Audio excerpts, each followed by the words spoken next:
All right, we'll start the webinar so folks can join. And then we'll just give it a couple minutes to let folks join us.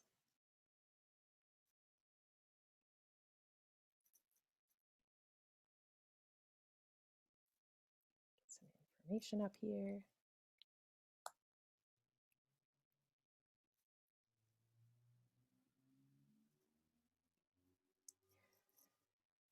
Okay, good evening and welcome to tonight's live online author event. I'm with Greenlight Bookstore. I'm Jessica from Greenlight, and we are thrilled to host tonight's launch event with Katie Kitamura and her brand new book, Intimacies, just published today.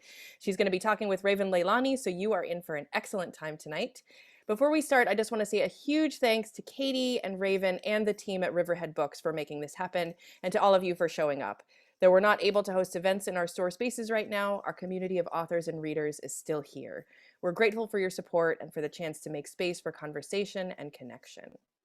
Now, just a couple little housekeeping things. In our Zoom webinar tonight, you can see and hear the speakers, but they can't see and hear you. They can see that you're here though, and there are a couple different ways you can interact with the authors and with each other throughout tonight's event, which we highly encourage. The first one is the chat, which you can find by clicking on the icon that looks like a speech balloon. You're welcome to post your comments and thoughts in the chat. It's a great way to show your appreciation for the author and interact with fellow attendees.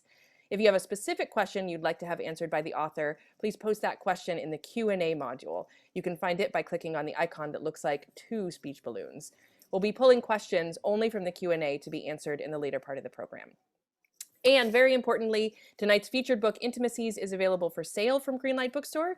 You can shop in person at our bookstore locations 12 p.m. to 7 p.m. every day of the week, and you can purchase Katie's book and many others on site, or order online at greenlightbookstore.com for a quick pickup at the store or for shipping anywhere in the US. I'll drop that buy link in the chat in a moment.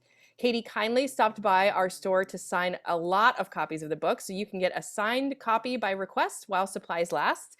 Make sure to indicate your signed copy request in the order comments at checkout when you order online, or look for signed copies when you visit the store. If you care about supporting the careers of authors and the ongoing existence of independent bookstores, buying tonight's featured book is a great way to show your support. Okay, some introductions. Our interviewer tonight is Raven Leilani. Her work has been published in Granta, the Yale Review, McSweeney's Quarterly Concern, Conjunctions, and the New England Review, among other publications. Leilani received her MFA from NYU and was an Axon Foundation writer in residence. Her best-selling debut novel, Luster, which just recently came out in paperback, received the Kirkus Prize, the Center for Fiction First Novel Prize, and the Dylan Thomas Prize, among many other honors. Greenlight has been honored to host Raven as author and interview on our virtual stage a number of times at this point, so we're so delighted to have her back again. She's going to be speaking tonight with our featured author, Katie Kitamura. Katie is the author previously of the novels Gone to the Forest, The Long Shot, and most recently, A Separation, which was a New York Times notable book, named Best Book of the Year by over a dozen publications, translated into 16 languages, and is being adapted for film. A recipient of fellowships from the Lannan Foundation and Santa Maddalena, Katie has written for publications including the New York Times, The Guardian, Granta, Bomb, Triple Canopy, and more. She teaches in the creative writing program at New York University. And like Raven, we're honored to call Katie our neighbor here at Greenlight, though she's not in Brooklyn tonight. You can ask her about that if you want to know. Her new novel, Intimacies, is an electrifying story about a woman caught between many truths.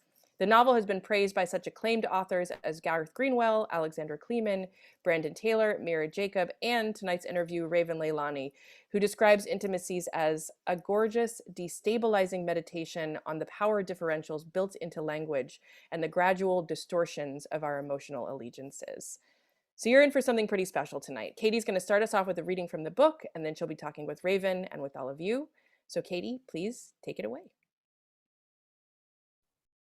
Thank you so much, Jessica, for that incredible introduction, and also for just everything that you've done to support me and to support this book. I moved to Brooklyn about 10 years ago, and Greenlight was my local and is my local, and I've been hand-sold many a book from the extremely knowledgeable and persuasive booksellers. And in that way, I've come to read so many writers and books that I otherwise would not have read, and that has really in turn shaped me as a writer. So it feels incredibly special to be doing it here at Greenlight and to be doing it with Raven. All of you know that Raven is a brilliant writer, a brilliant mind. She's also one of the kindest people I know.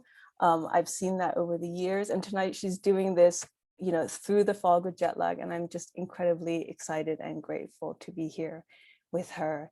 I'm going to read a kind of short passage from the start of the book. The novel is about an interpreter who travels to The Hague to take a job working at a war crimes tribunal. And this little section is about interpretation, but it's actually a story that is being told to her by another character who's also an interpreter at the court. And it's kind of a little bit about the formal and ethical complexities of interpretation. And I think that's all you need to know. I recalled an anecdote Amina had told me not long after I arrived at the court. It was a story I thought of often. She had been tasked with interpreting for the accused, working in Swahili, and was briefly the only interpreter on the team with adequate fluency to perform the task. Her booth partner did not have a strong grasp on the language and said in private that her mind had drifted during the lengthy sessions. She listened to the originating English and French, but less closely to Amina's interpretation. But Amina herself was under considerable pressure. She was negotiating marathon sessions that were far longer than standard. She sat in the mezzanine level booth, the accused positioned directly below her in the courtroom. He was still a young man, a former militia leader, wearing an expensive suit and slouched in an ergonomically designed office chair. He was on trial for hideous crimes, and yet he simply looked, as he sat, sullen and perhaps a little bored.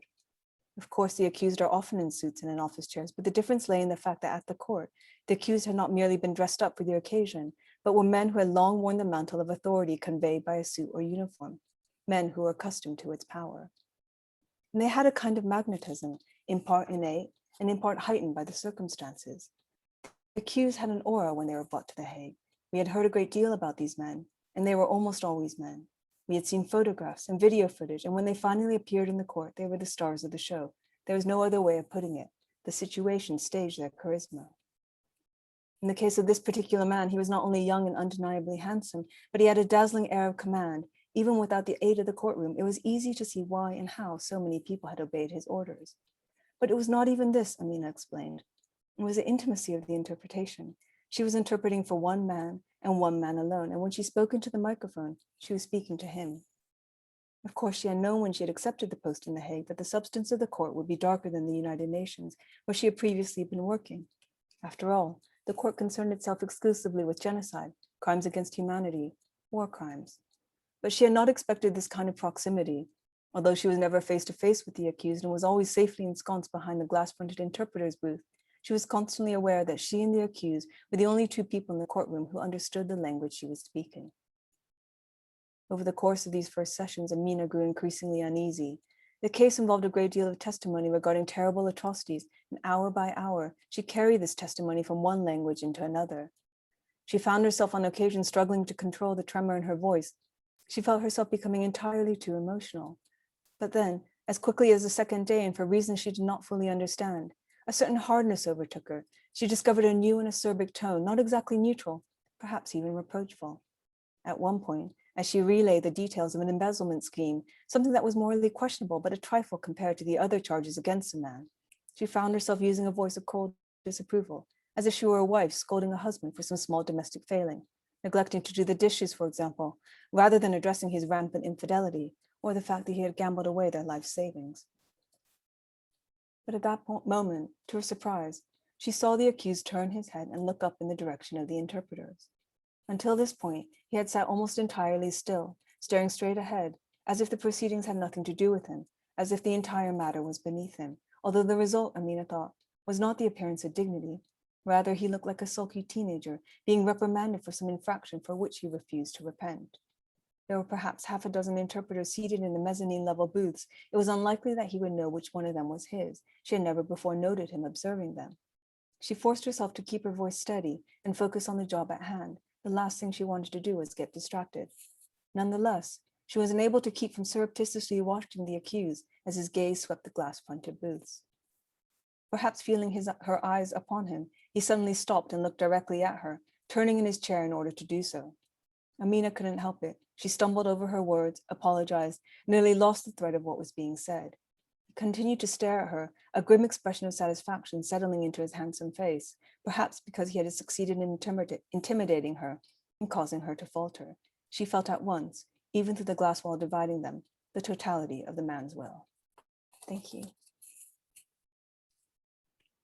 That was so beautiful. Thank you, And Raven. like before we start, I mean, I just want to say a few words. You know, that's really, really special to be here at Greenlight with you. And you know, Katie, you were just, I want to return, you know, you were just the kindest person, you know, for people who don't know, Katie was my teacher and is one of my mentors and has um, really, really kind of been there for me around the kind of emotional and practical parts of writing.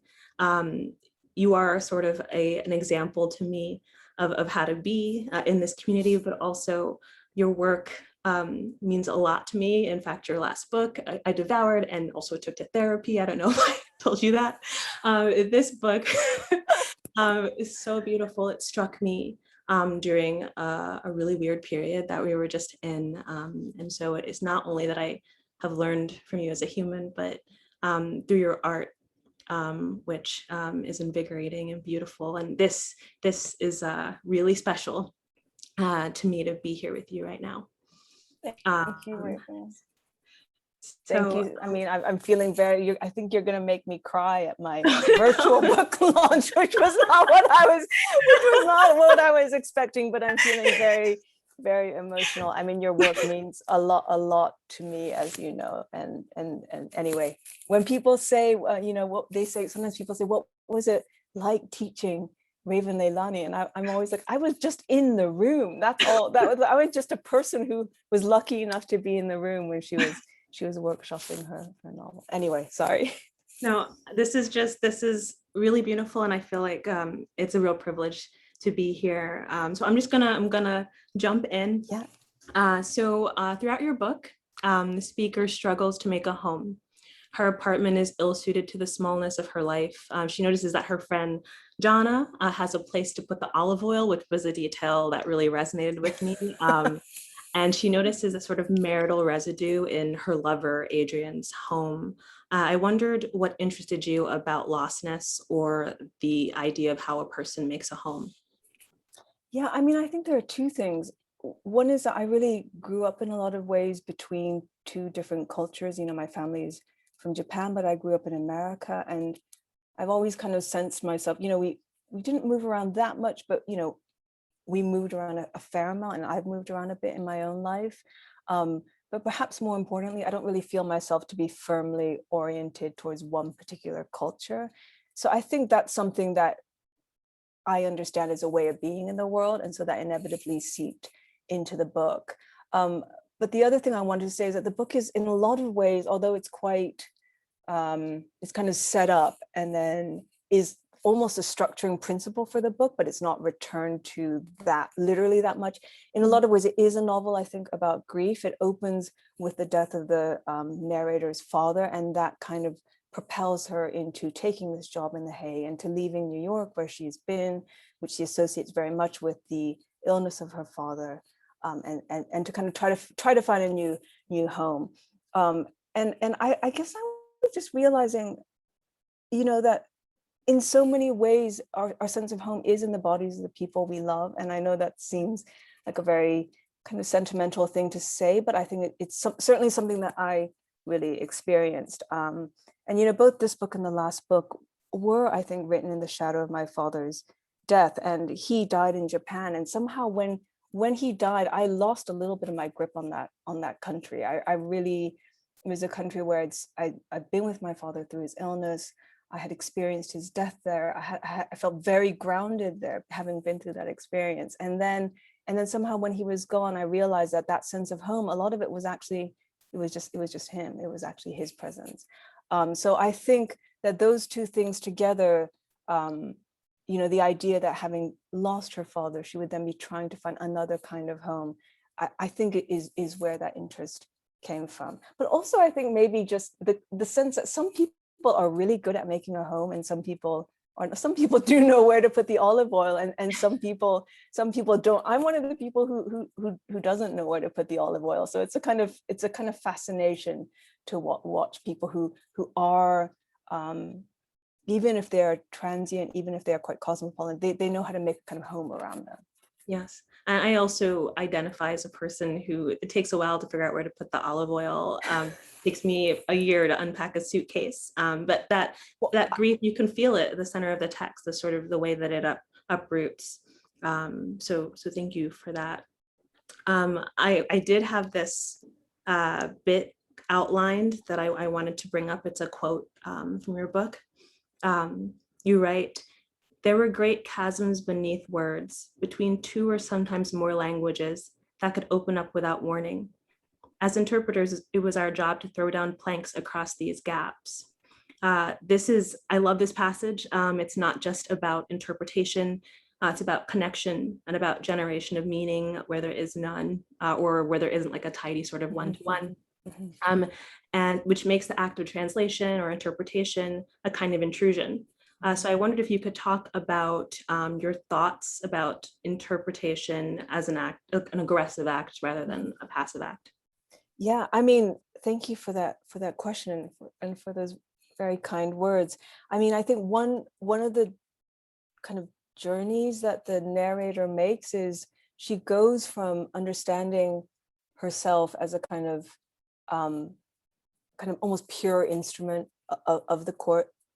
She goes from kind of having this belief in her perfect neutrality to understanding that actually, even though she's just the kind of channel that this language passes through, she leaves a residue of herself in the language that she translates. And conversely, the language leaves a residue inside of her. There's no kind of pure transmission of language.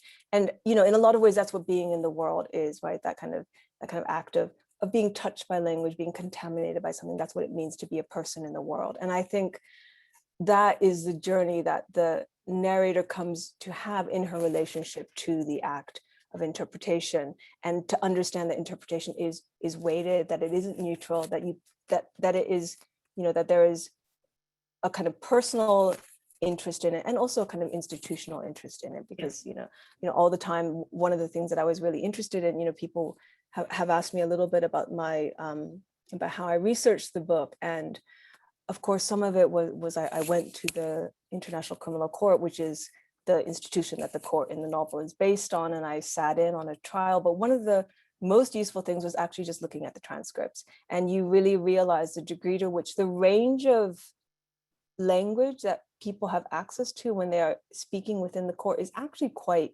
limited. You know, there's a kind of technicality to it. There's a certain way, there's a formality, there's a way of speaking. And so the idea that there's just kind of pure language is something that I saw wasn't true. It was being generated by the institution in some really fundamental way. And, you know, I guess the last thing I'll say is that the title is really, you know, which is a plural of intimacy, it's Intimacies. I think part of that came about because I really began to, you know, when I finished the book, I saw that there are so many instances of intimacy as an act of aggression, rather than simply a kind of positive act.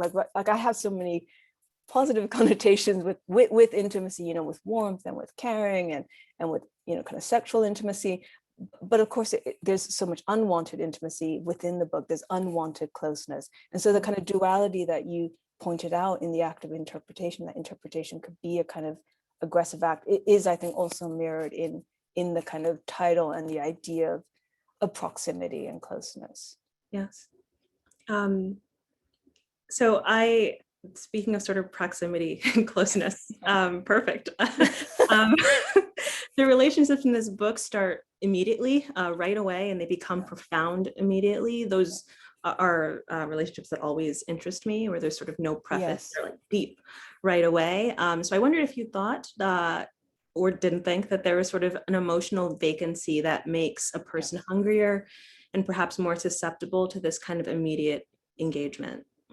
Yeah, I mean, absolutely. I think that kind of immediate engagement is really useful in fictional terms, I think. I think that's maybe why we're both drawn to it, is you just kind of can start in the middle on some level. And to some extent, I suppose, formally speaking, I knew that by having suffered this loss of her father, I would be able to create a kind of emotional openness, perhaps, that would allow for that that very rapid intimacy, or the kind of rapid acceleration of the relationships. You know, she moves, she is alone, she's grieving, she's very I think she even says at the beginning of the book that she's more than usually open to the Yeah. idea of intimacy. And I think also equally she's moved to a new place and she doesn't know anybody.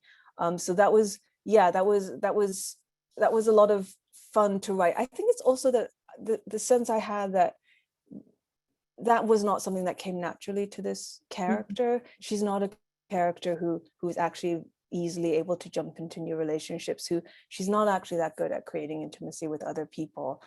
So seeing, putting her in a situation where she suddenly was in a number of relationships that were, as you say, quite intense early on, meant that I was also able to play around with staging her discomfort and her sense of not actually knowing how to interpret that closeness. Yes.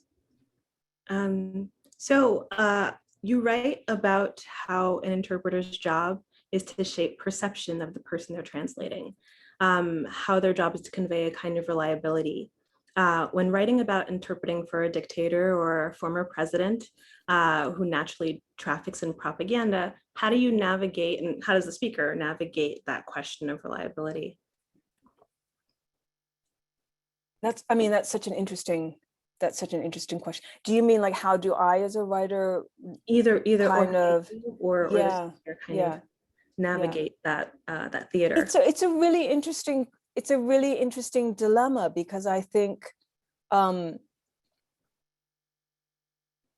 instinct is to not accord these characters any charisma, right? I think that would be my ethical, my kind of natural impulse would be to say, let's make him as banal and ordinary as possible and as flat. Let's not actually make him persuasive, or let's not. But the truth of the matter is the starting point of the novel was many years ago when I heard Charles Taylor speaking on the radio, and the complicated truth of it is that he is a very good orator. He is very charismatic. He is a monster, but he is also a kind of dazzling speaker. And I thought, I could make the kind of the former president at the heart of, that's kind of at the center of the novel. I could make him a kind of flat, affectless character, or I could try to kind of push my character into this proximity with actually quite a volatile force. And ultimately I decided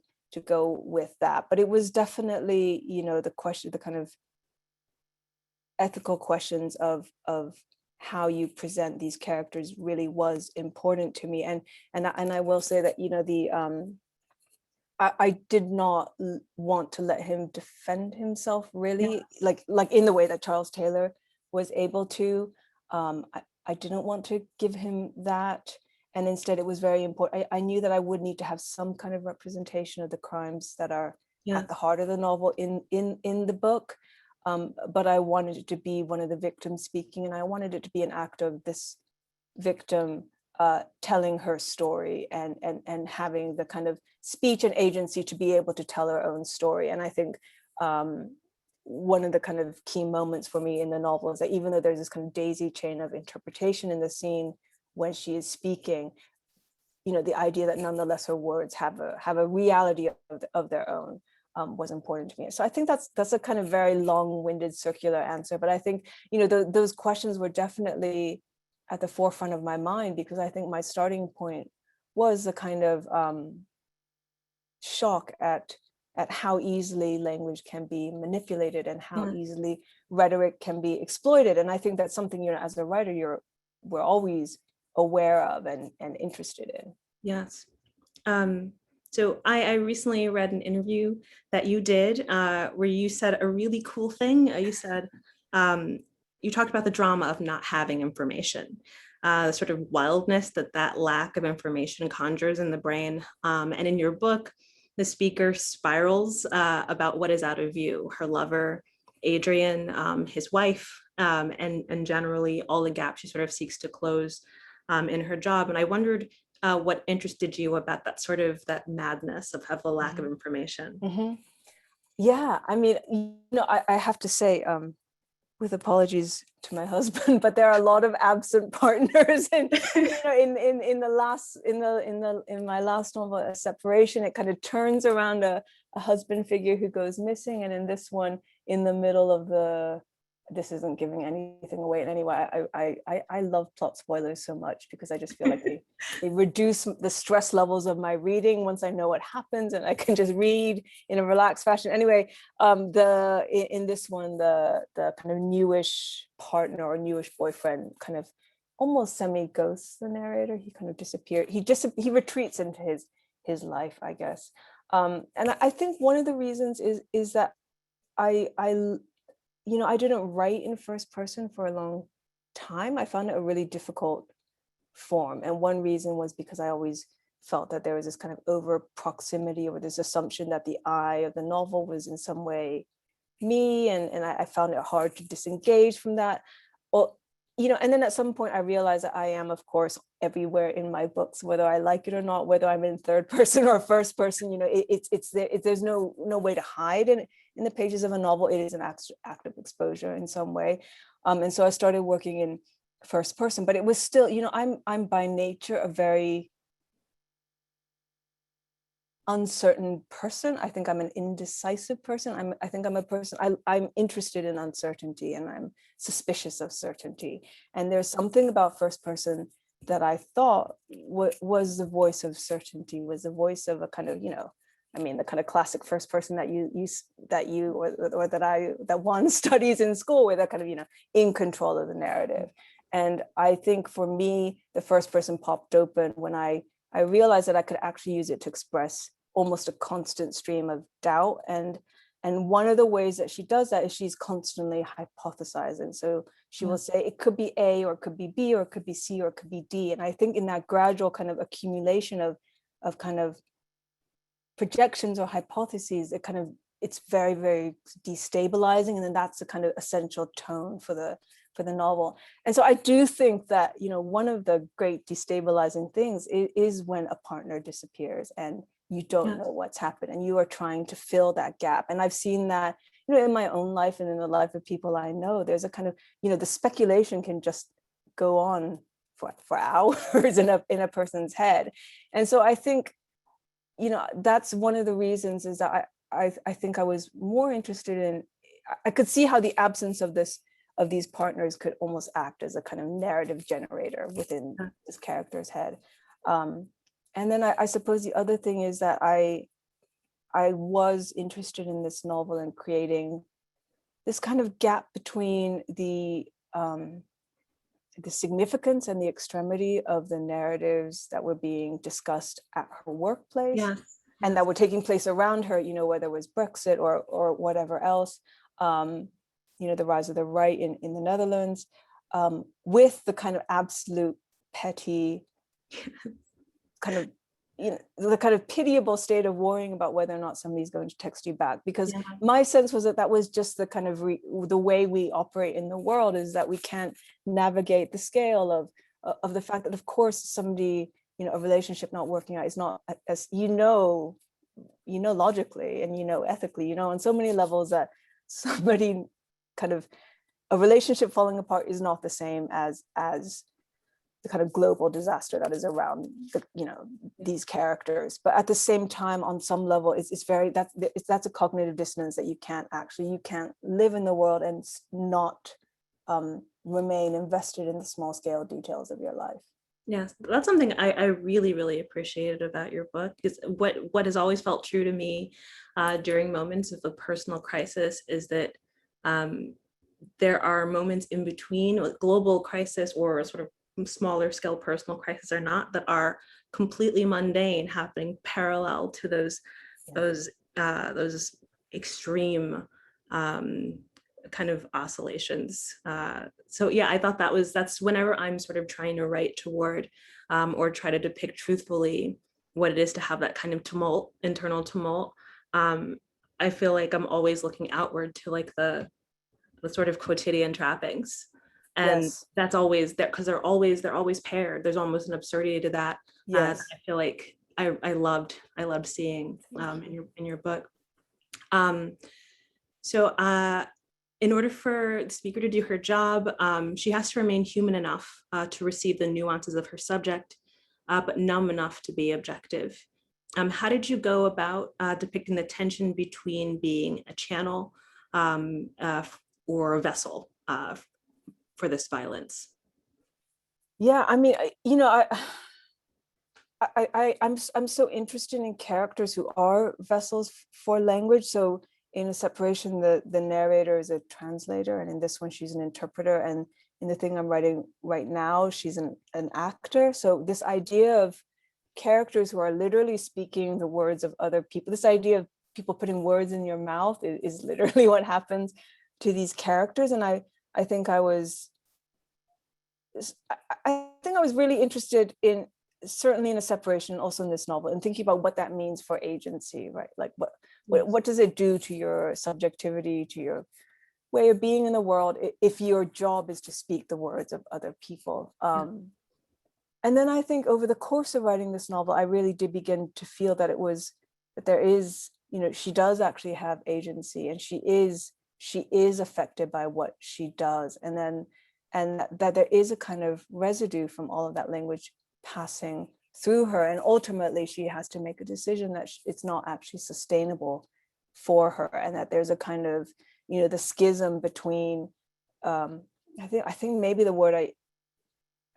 what word did I use? I think maybe it was equanimity or something, but she decides that kind of ability to hold two impossible things in your head at the same time is actually not desirable, is not actually, and maybe not even ethically what you want in order to move forward. So that, I think that was something that I definitely was thinking about in writing this book. And then I think, I guess, I think that's not unrelated to the work that we do as novelists, is kind of operating as, and I'm curious to hear from you as well. You open yourself. I don't want to sound overly mystical and talking about craft or voice at all, but it is to some extent. I do feel it is like you find the voice for whatever you're writing, and then you just can tap.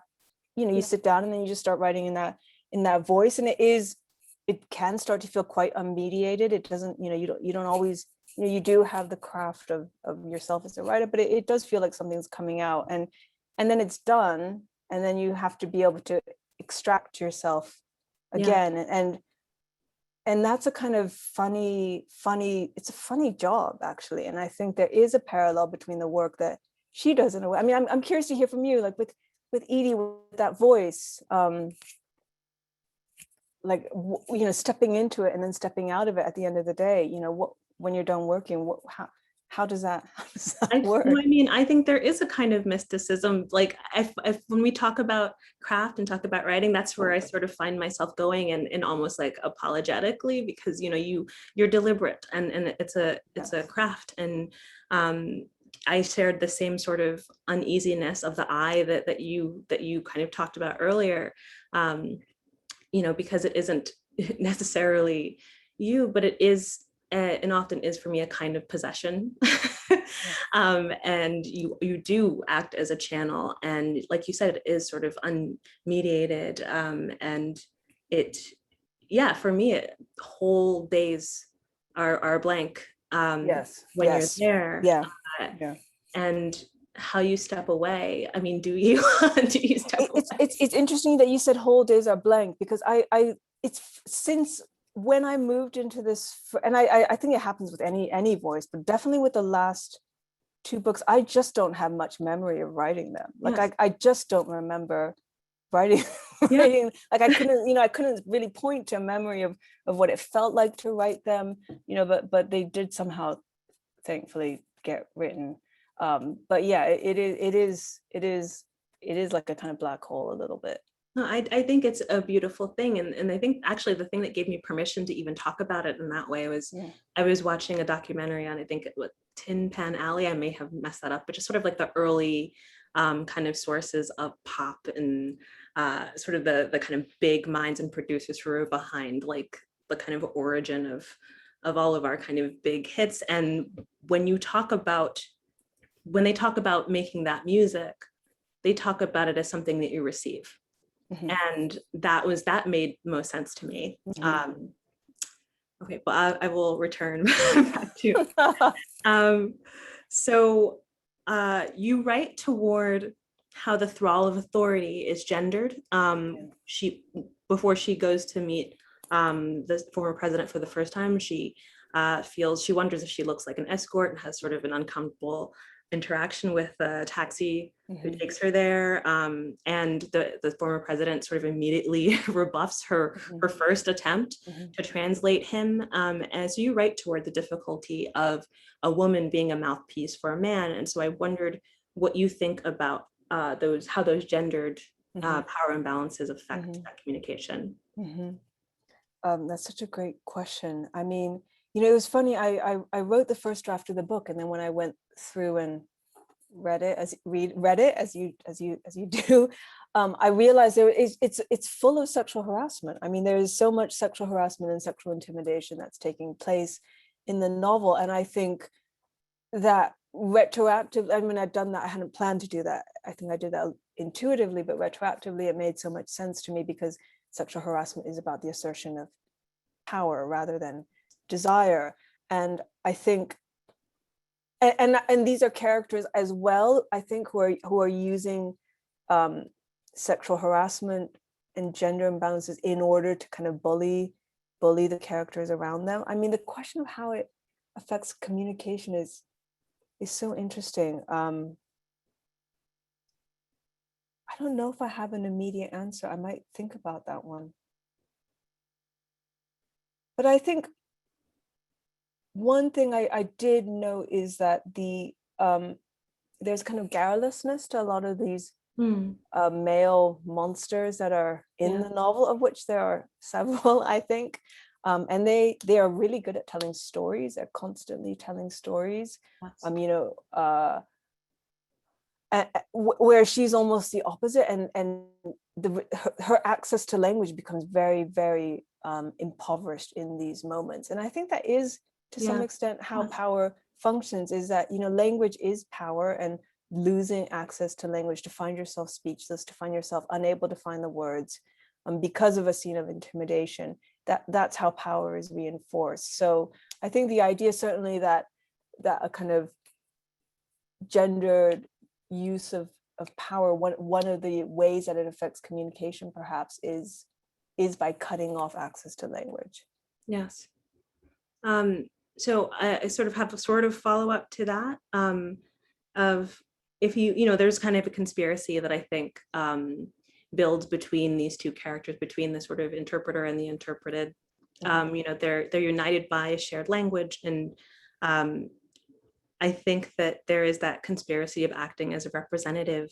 In the passage you read, you can feel that, the way that she kind of, it's not the protagonist, it's the person she sees who's sort of introducing her into the work, but she finds herself, as she's translating, finding these kind of aligning herself with him in a way, and kind of previously we were talking about, you made room for that, the sort of charisma of monstrosity, which I think is important, that it not just be sort of a kind of flat, and even particularly like a character where you're kind of gesturing to like the appropriate like moral response. You're gesturing to, I feel like, more like the human response. So I wonder, in this union, if you feel like there is kind of an eroticism, and if not, if the answer is no.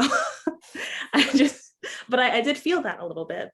I mean, certainly in the passage I read, there is, right? Clear. I mean, there's this kind of emphasis on the fact that he is a kind of young, handsome, and Yes. charismatic man, and there's this secret language that they're passing back and forth. And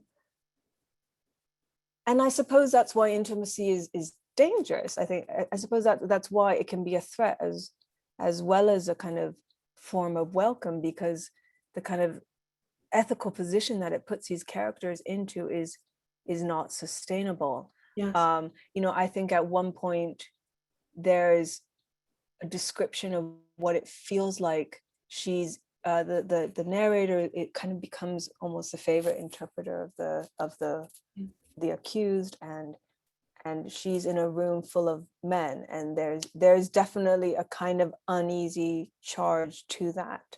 And I actually, my editor, I think I said something like, and I stayed there until they had no more use of me, or something like that. It hadn't, and my editor actually said, I think you should make it until these men, and just underline Yes, that yes. a little bit. And I think And I think that not only kind of point, which I thought was a great, it's one of those kind of small but really specific and sharp edits. I think that kind of pointed not just to the kind of question of gender imbalance, but to a kind of weird charge in that room, which, you know, which maybe she doesn't want to acknowledge, but which nonetheless is that, you know, the certainly the former president is kind of playing with this kind of courtly behavior with her as well. There's a kind of seduction that's taking place. And that's something that she absolutely rejects. And that's almost one of the most troubling things about the entire experience. And I you know, I interviewed a couple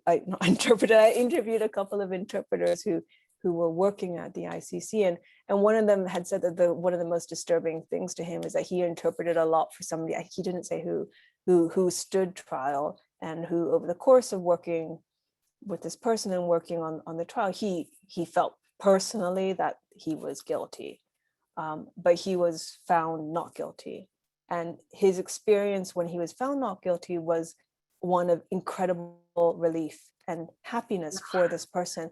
And he said it was such a moment of deep ethical confusion, and he had a kind of self-loathing for himself that he had allowed himself, even if it wasn't a deliberate seduction or manipulation, but he'd allowed himself to kind of lose the boundary of what was okay. And that felt to me like such a human response, like such a deeply human, you know, we are so conditioned when you know, to kind of suspend our ability to judge things objectively when we become close to somebody.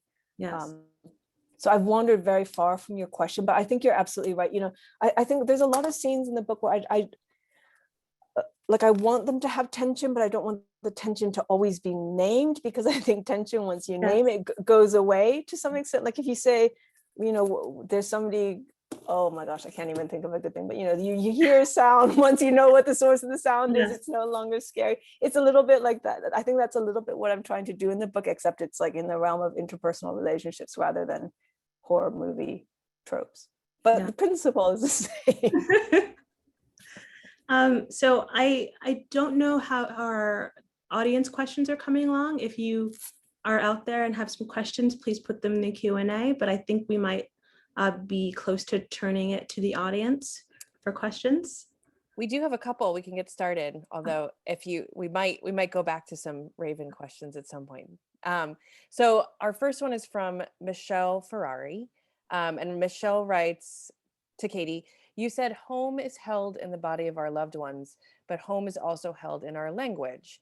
How do you think the novel explores the idea of language and translation in relation to the idea of feeling at home or not being able to feel at home in a country or a community? Oh, that's such a great question. I mean, I love that question. It's one that I really feel on a very personal level. You know, the question of, you know, even the language, to talk about, you know, the terminology like mother tongue, for example, to talk about the language that you grow up speaking. I think that's absolutely very, very cute. I think the narrator's sense of destabilization, even though she speaks so many languages, about being in the Hague is that she doesn't speak Dutch. That's one of the languages that she doesn't speak. And especially in the early parts of the book, she spends a lot of time trying to decode the language that's around her. And I think as the language becomes more apparent to her, as she uncodes it, as she learns it, there's a kind of mystery to the city that goes away. So I think, I mean, it's interesting. I when I started writing the novel, I really did want her to be destabilized, not at home, but looking for something. And I think as she acquires a language, that possibility of a home becomes much stronger. You know, it's no longer this place that has to be assiduously kind of scanned and interpreted. And, you know, a lot of what she spends all her time doing is actually reading what's happening around her, because it's new to her. It's something that has to be decoded. And I think, of course, part of being home is not having to constantly interpret and decode. It's having givens, it's having things that you take for granted, it's having a stable kind of baseline that you're able to return to. So that's such a wonderful question. Yes, I absolutely agree. So here's another one from Ben Hoffman, who clearly has already read the book, but there's no spoilers. So Ben writes, one of my favorite scenes in the book is at an art gallery with the main character analyzing a painting, considering the way it captures the experience of its subject, sitting for a long period of time for a painter, the fluctuations and shades of mood inherent in time passing, and how three-dimensional that is.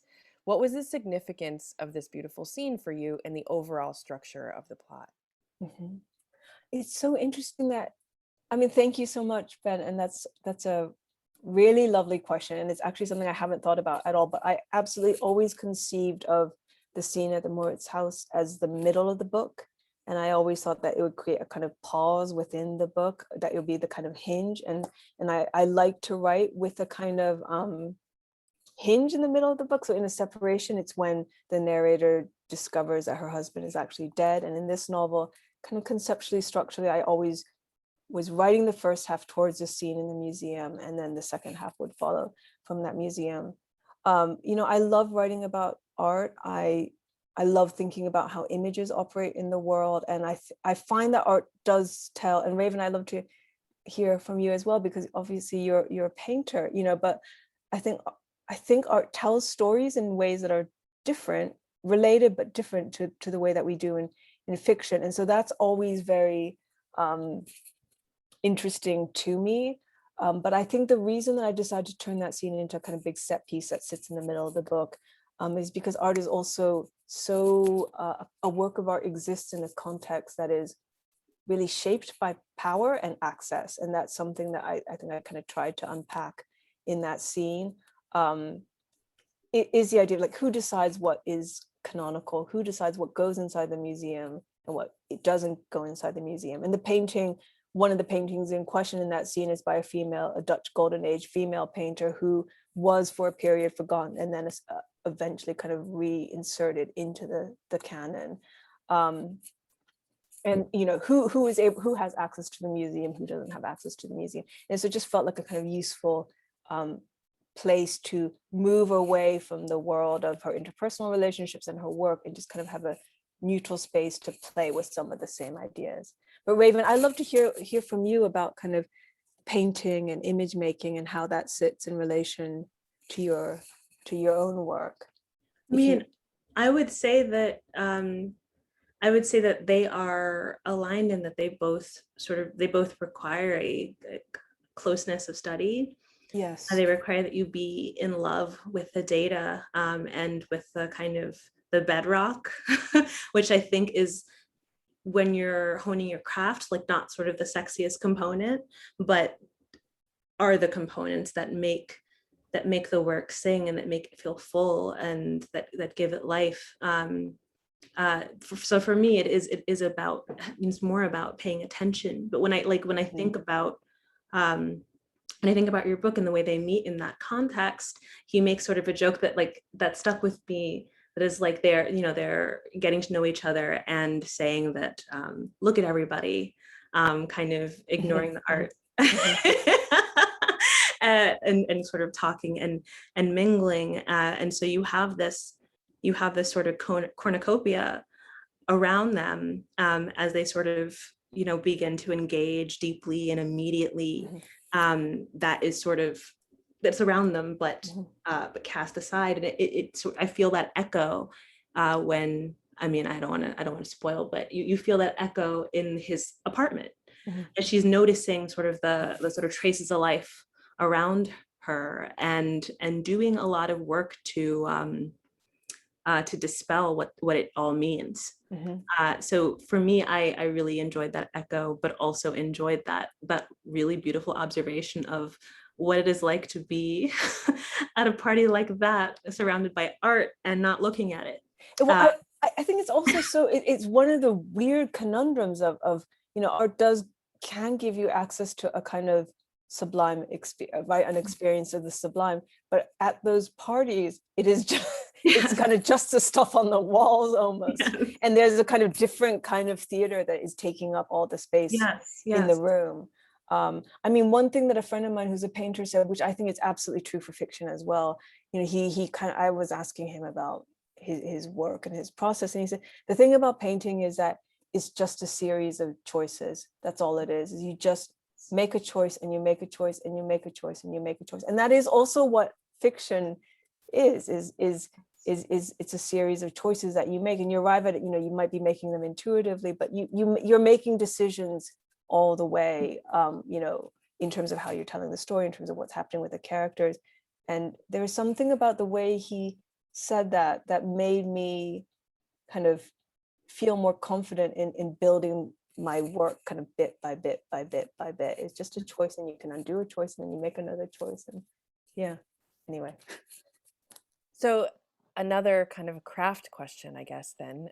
This one is from Jessica Colley Clark, and she writes, can you speak a bit about your revision process? How has it evolved over the course of your career?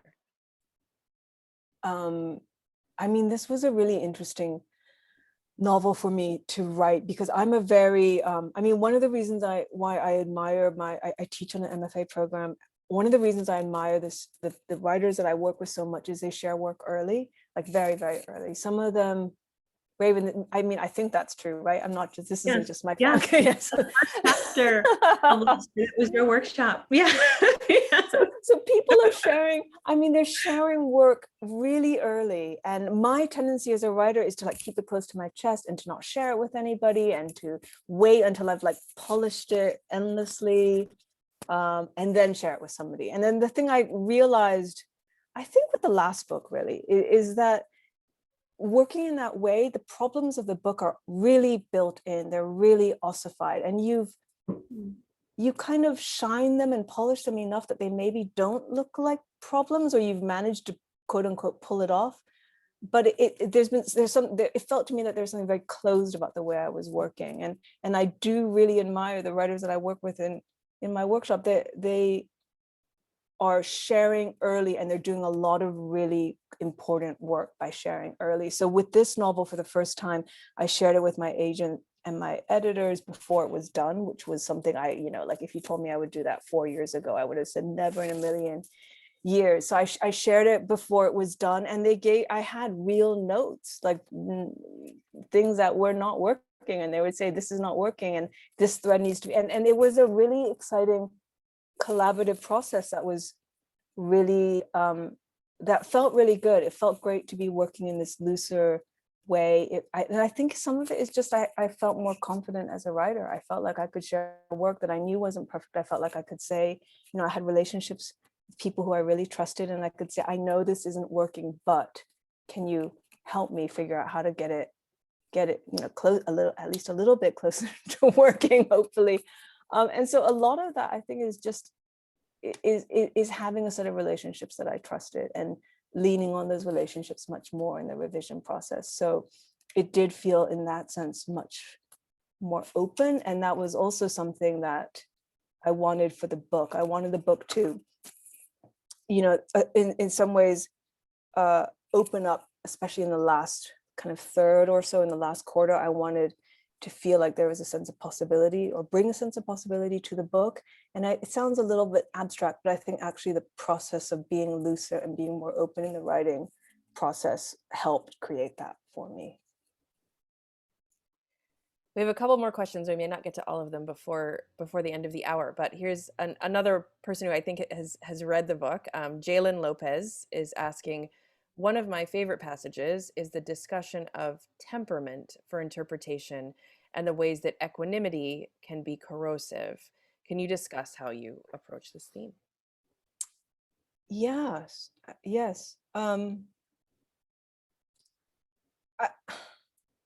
I often, as I'm sure everybody, as I know everybody does, but I often kind of find myself trying to, reconcile how you live with your knowledge of terrible things that are happening in the world, often, in the name of preserving the lifestyle or the life and the security that you have. And I think one thing I felt is that as an individual, I do think you have a kind of responsibility to try to hold on to your sense of, even as you proceed in your life, to hold on to your sense that this is actually not okay, and this is not normal, and to preserve your sense of outrage. And that's actually very, very hard. I mean, it's very, very easy actually to allow things to feel normal. And that's part of what equanimity is, I think, to some extent. And I think one of the things I wanted for my character was to kind of let go of that and to kind of look the discordance a little bit more fully in the face.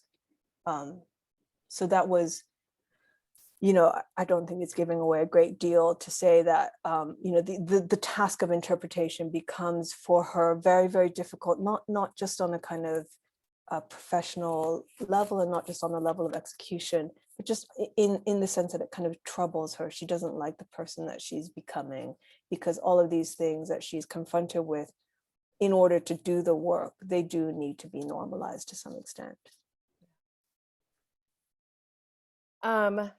So this is, I'm gonna end with a question for both of you that I hope will be fun. William Smeal asks, this is just a simple question, but anything either of you are reading that you would both recommend? And he adds, and congratulations to you both. Raven has something. Well, I mean, you know what I got? Great. I don't have Raven's paperback. Otherwise, I would be. You have to imagine. You have to Photoshop Raven's paperback into my hand. Oh boy,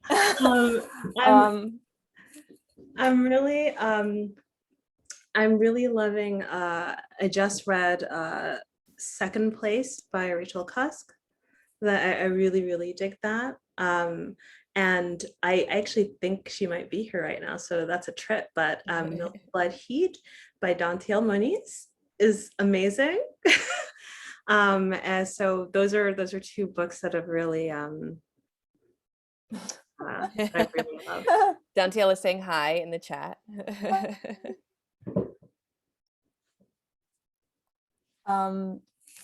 The book that I've been kind of pressing on people during the pandemic specifically, but is Anna Sager's book Transit, which was written, it was published in 1944. Do you know this book, Raven? I don't. It was Anna Sagers was a German writer, and it's about a series, a group of refugees in occupied France who are trying to get out of France. And it's, I mean, this sounds extremely unlikely, but it is a kind of thriller about bureaucracy. They are trying to acquire the correct transit visas to get out of France in order to survive. And it's based a little bit on Sager's own experiences. And one of the things that I absolutely am in awe of with that book is the fact that I think she left France in either 43 maybe, or I can't, she managed to get out of France. So she was on a boat, she got onto a boat to Mexico. And then once she was in Mexico, she wrote this book very, very quickly. And it is one of the most, it's a novel with such incredible clarity and precision and cynicism. And it is incredible to me to think that she was writing that with that level of perception in the thick of it. It came out during the war. And that for me, as I don't know, Raven, if you've thought about, I have not, but I don't know if you have, about writing about the experience of the pandemic, but my gears turn way too slowly. And so when I see somebody who is kind of in the thick of a kind of a world-changing event, who's able to just process it in that way without any sentimentality, it's completely, to me, breathtaking. So that is absolutely the book that I've been kind of forcing on people, maybe some of them against their will, I don't know. Can you say the title and the author of that book again? Yes, it's Transit, and actually maybe I can put it in the chat even. Sure. And the writer is Anna Sagers. Although I might have just only sent that to myself. What did I just do? No, you did. I don't know.